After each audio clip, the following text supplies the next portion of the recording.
અમેરિકામાં વસતા લાખો ભારતીયો અને ખાસ કરીને વર્ષોથી એમ્પ્લોયમેન્ટ આધારિત ગ્રીન કાર્ડની રાહ જોઈ રહેલા હજારો ગુજરાતી પ્રોફેશનલ્સ માટે જુલાઈ 2026માંથી એક ખૂબ જ મહત્વપૂર્ણ અને ચિંતાજનક સમાચાર સામે આવ્યા છે.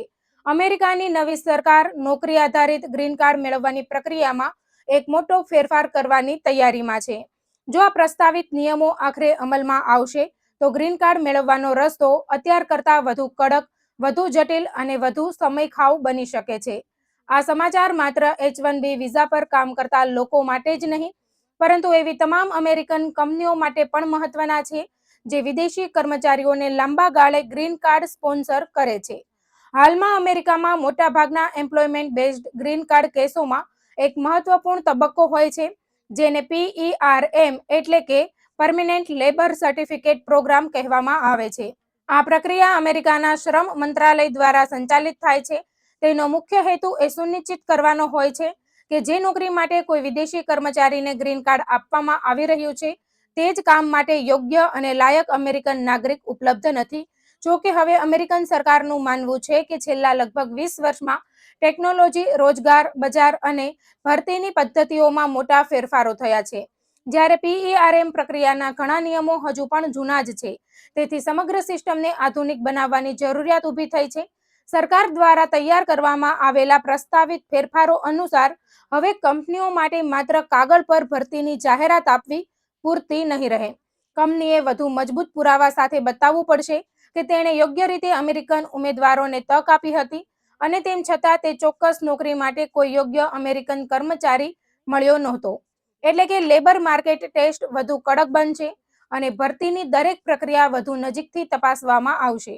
આ નવા પ્રસ્તાવનો સૌથી મોટો પ્રભાવ ભારતીય IT પ્રોફેશનલ્સ, એન્જિનિયરો, ડેટા સાયન્ટિસ્ટ, સોફ્ટવેર ડેવલપર્સ અને અન્ય ટેકનિકલ ક્ષેત્રના કર્મચારીઓ પર પડી શકે છે. કારણ કે આ ક્ષેત્રોમાં અમેરિકાની ઘણી કંપનીઓ લાંબા સમયથી ભારતીય કર્મચારીઓને ગ્રીન કાર્ડ માટે સ્પોન્સર કરતી આવી છે.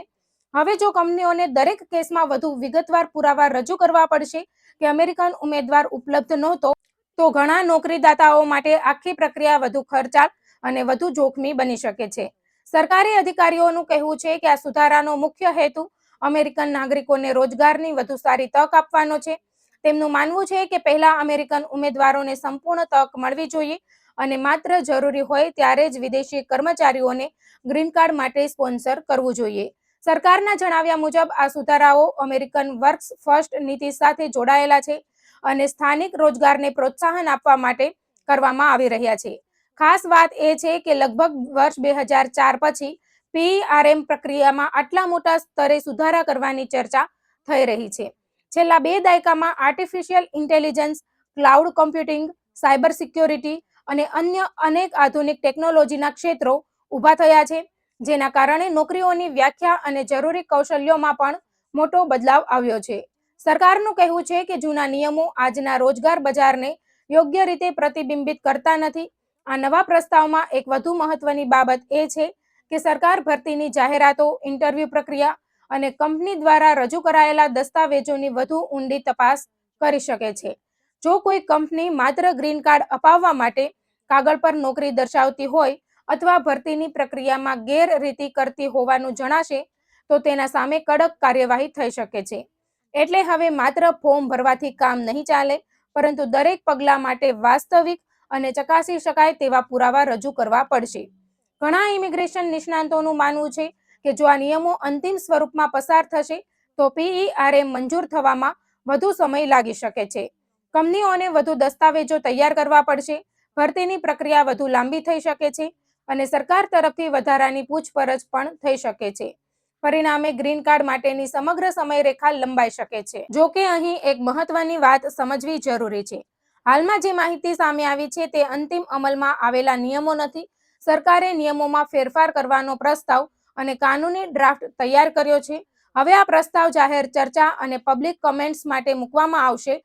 વિવિધ ઉદ્યોગો, કંપનીઓ, કાનૂની નિષ્ણાતો, વેપારી સંગઠનો અને સામાન્ય નાગરિકો પોતાના સૂચનો આપી શકશે. ત્યારબાદ સરકાર આ સૂચનોનું મૂલ્યાંકન કરીને અંતિમ નિયમો જાહેર કરશે. એટલે હાલમાં કોઈ પણ ફેરફાર તરત જ અમલમાં આવ્યો છે એવું માનવું યોગ્ય નથી. ભારતીય સમુદાય માટે સૌથી મોટો પ્રશ્ન એ છે કે શું આ ફેરફારોના કારણે પહેલેથી જ ચાલતા ગ્રીન કાર્ડ કેસો પર અસર પડશે કે નહીં? હાલ સુધી ઉપલબ્ધ માહિતી મુજબ સરકારે એવી કોઈ સત્તાવાર જાહેરાત કરી નથી કે પહેલેથી ફાઇલ થયેલા તમામ કેસો પર નવા નિયમો પાછલી તારીખથી લાગુ પડશે. આ અંગેની સ્પષ્ટતા અંતિમ નિયમો જાહેર થયા પછી જ મળશે. અમેરિકામાં હજારો ભારતીયો ઘણા વર્ષોથી ગ્રીન કાર્ડની રાહ જોઈ રહ્યા છે. ખાસ કરીને ભારત માટેની એમ્પ્લોયમેન્ટ બેઝડ કેટેગરીમાં ભારે બેકલોગ હોવાના કારણે કેટલાક અરજદારોને દાયકાઓ સુધી રાહ જોવી પડે છે. જો પમ્પ પ્રક્રિયા વધુ કડક બનશે, એટલે કે પીઈઆરએમ પ્રક્રિયા વધુ કડક બનશે, તો નવી અરજીઓ માટે શરૂઆતનો તબક્કો જ વધુ પડકારજનક બની શકે છે. ઇમિગ્રેશન ક્ષેત્રના નિષ્ણાંતો કંપનીઓને સલાહ આપી રહ્યા છે કે ભરતીની દરેક પ્રક્રિયાનું યોગ્ય દસ્તાવેજીકરણ રાખવું જોઈએ. જાહેરાતો, ઇન્ટરવ્યુ અને ઉમેદવારોના મૂલ્યાંકનની સંપૂર્ણ નોંધ રાખવી જોઈએ અને પીઈઆરએમ અરજી કરતા પહેલા તમામ કાનૂની શરતોનું કડક પાલન કરવું જોઈએ. બીજી તરફ વિદેશી કર્મચારીઓએ પણ પોતાની ઇમિગ્રેશન પ્રક્રિયા અંગે માત્ર અફવાઓ પર વિશ્વાસ ન રાખવો જોઈએ અને સત્તાવાર જાહેરાતો પર જ આધાર રાખવો જોઈએ. આ સમગ્ર મુદ્દામાં સૌથી મહત્વની વાત એ છે કે આ ફેરફાર સીધા ગ્રીન કાર્ડ કાયદામાં નહીં, પરંતુ ગ્રીન કાર્ડ મેળવવાની શરૂઆતની પીઈઆરએમ પ્રક્રિયામાં કરવામાં આવી રહ્યો છે. છતાં પણ પીઈઆરએમ જ સમગ્ર એમ્પ્લોયમેન્ટ આધારિત ગ્રીન કાર્ડનો પાયો હોવાથી તેની અસર આખી ગ્રીન કાર્ડ પ્રક્રિયા પર પડી શકે છે. આગામી અઠવાડિયા અને મહિનાઓમાં સરકાર દ્વારા જાહેર ચર્ચા બાદ અંતિમ નિયમો બહાર પાડવામાં આવશે. ત્યાર પછી જ સ્પષ્ટ થશે કે કયા નવા નિયમો અમલમાં આવશે, કઈ તારીખથી લાગુ પડશે અને હાલના તેમજ ભવિષ્યના અરજદારો પર તેની કેટલી અસર પડશે.